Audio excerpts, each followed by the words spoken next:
या सर्व प्रक्रियेचे 2-3 भाग पडतात। मुळात हे कोणत्याही विचाराच्या अनुषंगाने नव्हे तर केवळ सत्ता सत्ता आणि सत्ता हा परवलीचा शब्द असल्यामुळे सर्व एकत्र आलेले आहेत आणि सत्तेसाठी एकत्र आल्यानंतर यांचं टोळी युद्ध जे आहे ते अनेक दिवसांपासून सुरू आहे आणि या टोळी युद्धाच्या अनुषंगानं हे सरकार कार्यरत असल्यामुळे यांना गँग ऑफ ट्रिपल इंजिन सरकार देखील आम्ही म्हणतो। राहिला दिल्लीश्वरांना गाठणे तर महाराष्ट्रातले देवेंद्र फडणवीस हे शॅडो मुख्यमंत्री आहेत।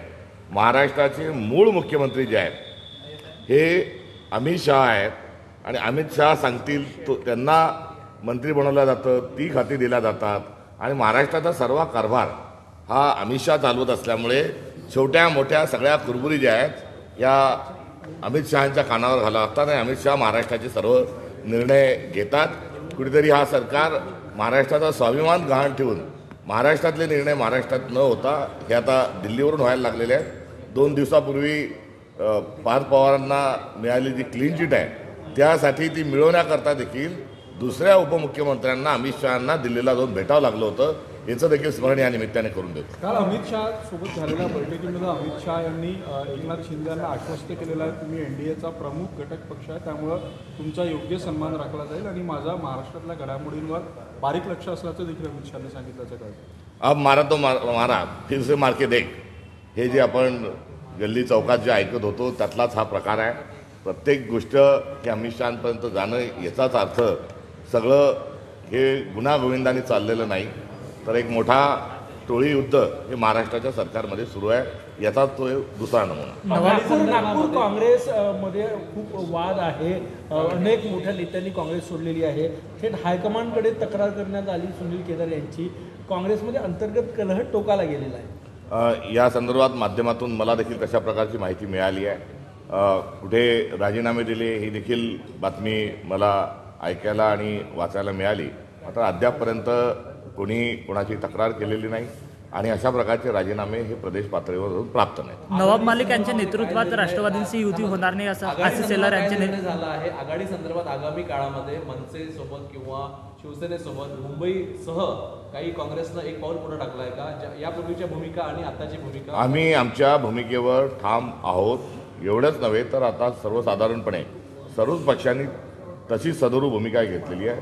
आघाडी आणि युतीच्या संदर्भात स्थानिक पातळीवर आम्ही अधिकार दिलेले आहेत। इंडिया अलायन्सच्या पार्टनरसोबत आघाडी करण्याची त्यांना मुभाई दिलेली आहे। इतपर इंडिया अलायन्सच्या बाहेरचे जर काही घटक पक्ष असतील तर त्या संदर्भात प्रस्ताव सादर करावा, त्याच्यावर चर्चा देखील संभव आहे आणि हेच धोरण मुंबईच्या महानगरपालिकेच्या निवडणुकीच्या अनुषंगाने राहील। नवाब मालिक यांच्या शरद पवार गट सोबत यावा असे प्रयत्न सुरू आहे। समजा शरद पवार गट नाही आला, तिकडे गेला, ठाकरे बंधूंकडे गेला तरी चालेल का तुम्हाला की काय प्रयत्न सुरू? नाही, अशा पद्धतीने इंडिया अलायन्सचे ते एक महत्त्वपूर्ण नेते आहेत, महाराष्ट्राचे एक नेतृत्व आहे आणि त्या संदर्भात आमच्या आघाडी म्हणून त्यांच्याशी चर्चा आणि समन्वय असणं हे आवश्यक आहे आणि करिता आमची काल मुंबईतील नेते मंडळी त्यांना भेटण्याकरता गेली होती। एवढंच नाही तर नगरपालिका निवडणुकीच्या अनुषंगानं राष्ट्रवादी काँग्रेस, UBT आणि काँग्रेस या तिघांची मागच्या आठवड्यातही एक समन्वयाची बैठक झाली होती आणि नगरपरिषदेच्या निवडणुकीच्या पार्श्वभूमीवर आज देखील आमचे नेते हे सर्व या तिन्ही पक्षाचे नेते संवाद साधणार। नवाब मालिक यांच्या नेतृत्वात समन्वयाची बैठक होती ती रद्द झाली नाही, अशी बैठक जी आहे ही अनौपचारिक स्वरूपामध्ये आपण एकत्र तिन्ही पक्षांच्या कोणी ना कोणी जबाबदार माणसांनी एक भेटलं पाहिजे, संवाद झाला पाहिजे, अशा आशयाच्या ती बैठक आहे। ती काही धोरणात्मक आणि काही निर्णय घेण्याच्या अनुषंगाने नाही, समन्वय आहे। रवींद्र चव्हाण यांच्यामुळे मिठाचा खडा महायुतीत पडतोय। श्रीकांत शिंदे यांच्या मतदारसंघातील ऑपरेशन कमळमुळे शिंदेची नाराजी असल्याची माहिती आहे। त्याच्यात मिठाचा खडा पडल्यावर कलाकंद करून कसा खायचा हे भारतीय जनता पक्षाला चांगलं माहिती आहे। आधीच त्यांनी 2 पक्ष फोडलेले आहेत, आता पुन्हा जे आहेत त्यांच्यासोबत असणाराही पक्ष हे फोडण्याच्या अनुषंगानं आता त्यांची कलाकंद योजनाही असावी। नवाब मालिक यांच्या सोबत राष्ट्रवादीची युती होणार नाही असं आशिष शेलार यांची भूमिका मांडलेली आहे। त्यांनी त्यांच्या भूमिकेवर पक्क राहावं। त्यांच्यासारख्या भूमिका बदलणाऱ्या पक्षाच्या आणि त्यांच्या नेत्याबद्दल काय बोलावं?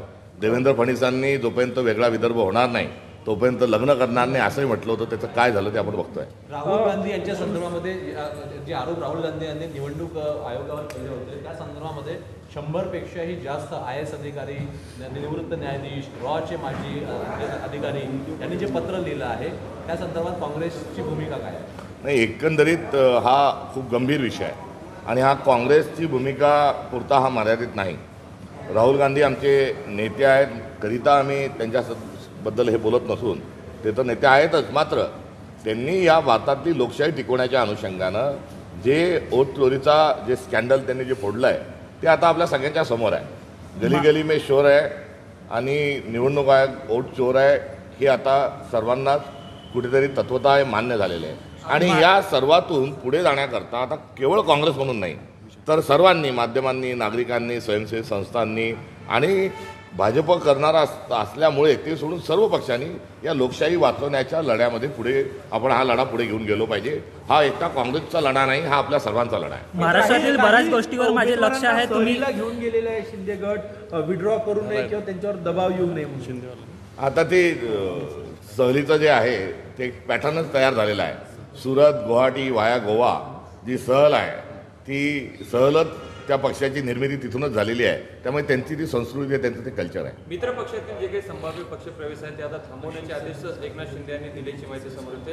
अमित शहा अहो, मुळात विषय हा आहे की एकमेकांच्या सोबत हे एकमेकांचे पक्ष फोडतात कसे, यांचं सगळं व्यवस्थित नाही, यांच्यामध्ये टोळी युद्ध चालू आहे, हा मूळ मुद्दा आहे. त्यामुळे कुठे युद्धबंदी, आता शीतयुद्ध थांबवायचं, निवडणुका झाल्यावर पुन्हा सुरू करायचे, हे मुद्दे एकंदरीत असणाऱ्या आशयाला गैर लागू आहेत. राजू पाटील जे मनसेचे आमदार आहेत त्यांनी टीका केलेली आहे की मराठीसाठी जर काँग्रेसला आम्ही गुंड वाटत असेल तर आम्ही गुंड आहोत, अशी टीका त्यांनी वर्षा गायकवाड यांच्यावर केलेली आहे. मराठी हा अस्मितेचा मुद्दा आहे आणि त्या अस्मिता जोपासण्याचं आणि त्याचं संवर्धन करण्याची पूर्ण संमती आणि अनुमती आणि अधिकार हा संविधानाने आपल्याला दिलेला आहे. त्यामुळे अनुसूचित 22मध्ये मराठी भाषा आहे आणि मराठी भाषा ही केवळ भाषा नाही तर महाराष्ट्राचा तो धर्मही आहे आणि महाराष्ट्र धर्म आम्हाला शिकवण्याची कोणाला आवश्यकता नाही. मराठी ही वाचवण्याच्या अनुषंगानं पहिलीपासून सक्तीचा जो मुद्दा झाला तेव्हा सर्वात अग्रेसर काँग्रेस राहिली होती, याचं स्मरण त्यांना या निमित्ताने करून देतो. कुठल्याही परिस्थितीत मनसेसोबत तुम्ही एकत्र महाराष्ट्रात लढण्यास तयार नाही का? तशा प्रकारचा महाराष्ट्रातल्या कुठल्याही स्थानिक स्वराज्य संस्थेमध्ये प्रस्तावच आलेला नाही. मुंबई महानगरपालिका तशा प्रकारचा प्रस्तावच आलेला नाही. पण नाशिकमध्ये त्याच्या प्रसारचा प्रस्ताव आलेला नाही आणि स्थानिक आमची जे संघटन आहे ते त्या संदर्भात निर्णय घेईल. अनेक नेत्यांची आणि सर्व कार्यकर्त्यांची मुंबईमध्ये स्वबळावर लढा होईल ही त्यांची असणारी भावना आहे आणि त्या भावनेचा आदर पक्षाने राखला पाहिजे अशी सर्वांची सार्वत्रिक एक परिस्थिती आहे. सुरुवातीला नाशिकमध्ये एकत्र मनसे आणि काँग्रेस सोबत होती अशा पद्धतीची प्रेस कॉन्फरन्सही घेण्यात आली होती, नंतर मात्र मुंबईला कम्युनिस्ट पार्टीने एक बैठक आयोजित केली होती आणि त्या कम्युनिस्ट पार्टीच्या बैठकीला काँग्रेसचे एक प्रतिनिधी त्या ठिकाणी गेले होते. ती बैठक मनसेची नव्हती, ती कम्युनिस्ट पार्टीने ती बैठक त्या ठिकाणी आयोजित केलेली होती आणि ती बैठक जी आहे ही मुळात नाशिक या ठिकाणी कुंभमेळ्याच्या अनुषंगाने चाललेला जो भ्रष्टाचार आहे त्या संदर्भातील ती बैठक होती. त्यामध्ये आघाडी युती सोबत जाणे न जाणे अशा प्रकारचा कुठलाही आशय नव्हता. कणकवली नगरपंचायतसाठी राणी बंधू आमने सामने आल्याचे पाहायला मिळत आहे. आता ते एकंदरीत टोळी युद्ध जे आहे ते वरच्या स्तरावर नाही, ते खालपर्यंत पोहोचलेलंच आहे. संभाजीनगरमध्ये एक शिवकालीन संग्रहालय आहे, त्याला वाळवी लागलेली आहे. शेवटची पेंटिंग त्याला 1999 मध्ये केली होती. शिवाजी महाराजांच्या नावानं सरकारने त्यांच्या संग्रहालयाकडे दुर्लक्ष. शिवाजी महाराजांचा असेल, वारकरी संप्रदायाचा असेल, एकंदरीत पुरोगामी आणि जो जाज्वल्य महाराष्ट्राचा भारताचा इतिहास आहे हा भारतीय जनता पक्षाला पुसून टाकायचा आहे आणि त्यांचाच इतिहास जो रेशीमबागेंनी लिहिलेला इतिहास आहे त्याला सर्वांनी मम म्हणावं, हे त्यांचं एक असणारं कारस्थान आहे आणि त्याचाच हा परिपाक आहे. शिवसेना प्रमुख बाळासाहेब ठाकरे स्मारक अध्यक्षपदी उद्धव ठाकरे यांची सरकारने नियुक्ती केल्याबद्दल शिंदे यांची नाराजी व्यक्त केल्याचे पाहायला मिळत आहे. सुप्रीम कोर्टामध्ये काल ज्या पद्धतीने सुनावणी झाली, ओबीसी आरक्षणासंदर्भामध्ये जिल्हा परिषद निवडणुका काय होतील का याची शक्यता काय म्हणजे धुसर वाटते, काही कार्यकर्त्यांना नाराजी आहे. काल निवडणूक आयोगाच्या संदर्भामध्ये 2 प्रकरणं ही न्यायालयामध्ये होती. एक नागपूरच्या हायकोर्टच्या खंडपीठापुढे होतं तर एक सुप्रीम कोर्ट पुढे होतं. एक व्हीव्हीपॅटच्या अनुषंगाने होतं तर दुसरं आरक्षणाच्या अनुषंगाने होतं. आणि या दोन्ही प्रकरणामधलं जर मेरिट आपण बघितलं तर हे सरकार एकंदरीत जी नियमावली जी आखून दिलेली आहे ती पाळत नसल्याचं या दोन्ही प्रकरणामध्ये लक्षात येत आहे. आणि यासोबतच आमचा आग्रह राहणार आहे की जी मतचोरीचा जो मुद्दा आहे तोही यासोबत कुठेतरी हा क्लब झाला पाहिजे. एकंदरीत सरकार नियमाने चालत नाही, ते दंडेलशाहीने चालत आहे, हेच या 2 प्रकरणाच्या अनुषंगाने आपल्या लक्षात येईल. Thank you sir.